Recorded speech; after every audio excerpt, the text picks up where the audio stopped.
जय श्री हरि विष्णु, जय हो माता लक्ष्मी जी। आज की वीडियो में हम धनतेरस की कथा सुनाएंगे, तो आप सभी भक्तजन कृपया इसे ध्यान से सुने और पूरा सुने। और यदि कथा अच्छी लगे तो कमेंट में माता लक्ष्मी की जय अवश्य लिखें। तो आइए कथा का आरंभ करते हैं। कार्तिक कृष्ण पक्ष की त्रयोदशी तिथि के दिन धनतेरस का पर्व पूरी श्रद्धा और विश्वास के साथ मनाया जाता है।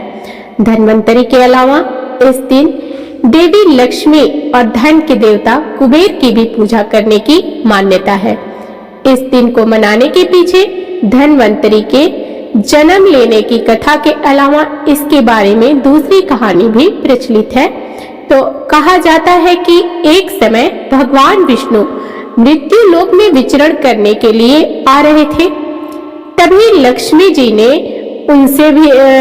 जी ने भी उनके साथ चलने का आग्रह किया। तब विष्णु जी ने कहा कि यदि मैं जो बात कहूं तुम अगर वैसा ही मानो तो फिर चलो। तब लक्ष्मी जी उनकी बात मान गई और भगवान विष्णु के साथ भूमंडल पर आ गई। कुछ देर बाद एक जगह पर पहुंचकर भगवान विष्णु ने लक्ष्मी जी से कहा कि जब तक मैं न आऊं तुम यहीं ठहरो। मैं दक्षिण दिशा की ओर जा रहा हूं और तुम उधर मत आना। विष्णु जी के जाने पर लक्ष्मी जी के मन में कौतूहल जागा कि आखिर दक्षिण दिशा में ऐसा क्या रहस्य है जो मुझे मना किया गया है। और भगवान स्वयं चले गए। लक्ष्मी जी से न रहा गया और जैसे ही भगवान आगे बढ़े लक्ष्मी भी पीछे पीछे चल पड़ी।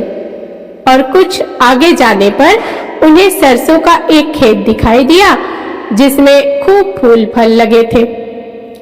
सरसों की शोभा देखकर वह मंत्रमुग्ध हो गई और फूल तोड़कर अपना श्रृंगार करने के बाद आगे बढ़ी।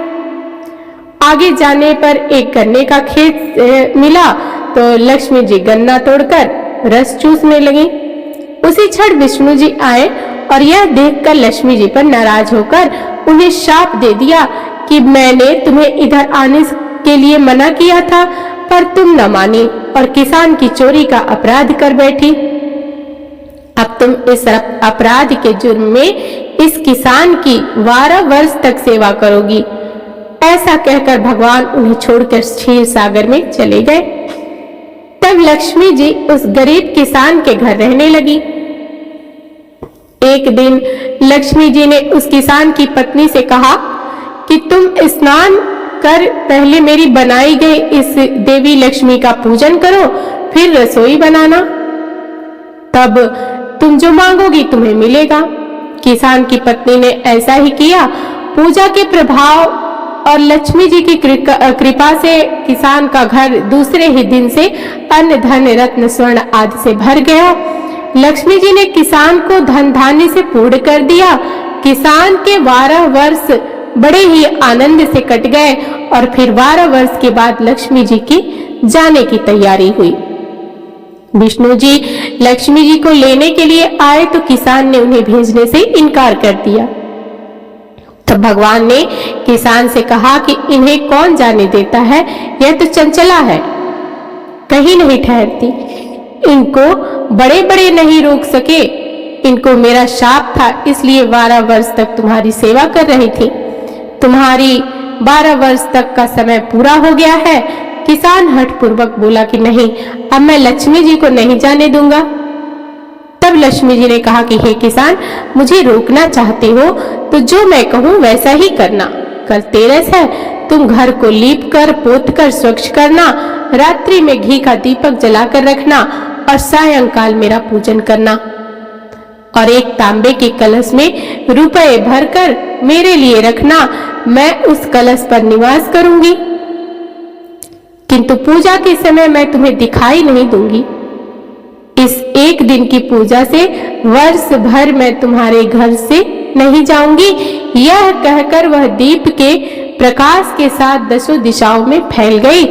और अगले दिन किसान ने लक्ष्मी जी के कथनानुसार पूजन किया। उसका घर धन धान्य से पूर्ण हो गया। इसी वजह से हर वर्ष तेरस के दिन लक्ष्मी जी की पूजा होने लगी। तो ये थी धनतेरस की कथा। आप सभी को कैसी लगी कमेंट बॉक्स में जरूर बताइएगा और हमारे चैनल को सब्सक्राइब, वीडियो को लाइक और शेयर करना ना भूलिएगा। मिलते हैं अगली वीडियो में, तब तक के लिए धन्यवाद।